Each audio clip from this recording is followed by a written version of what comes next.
با همین مضمون دیپلم برای اشتراک فعالانه با واسعزاده تمنا.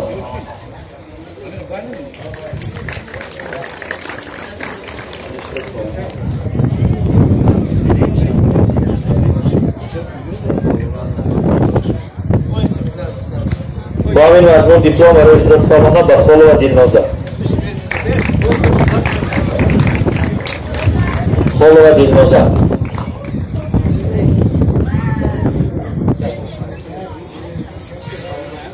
دوستان عزیز، در بین زنان در مسافه 2 کیلومتر سزاوار جای سیوم دولت و خیری.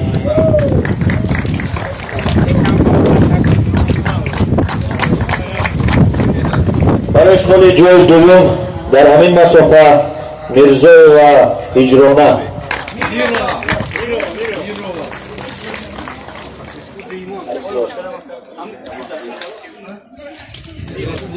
و نهایتا در این مسافه برای اشغال جای اول در مسافه 2 کیلومتر در دو ملی سیفالله و شکرانه.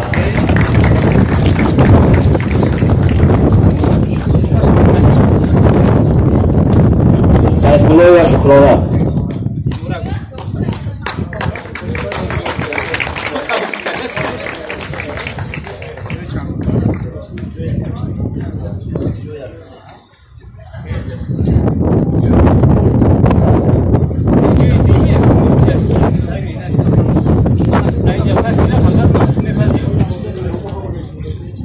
در مسافه 3 کیلومتر در دو ملی بخشیده به روز جوانان تاجیکستان برای اشتراک فعالانه دیپلم به نعمتالله زاده میرزا.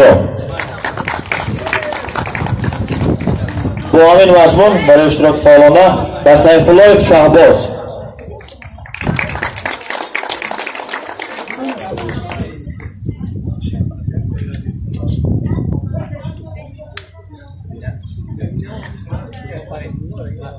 برای اشتراک فعالانه دیپلم به عزت‌الله زاده احسان.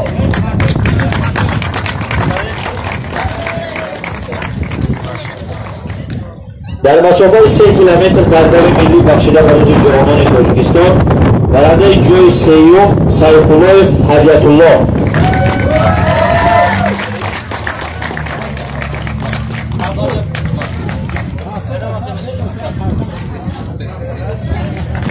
اشغال جای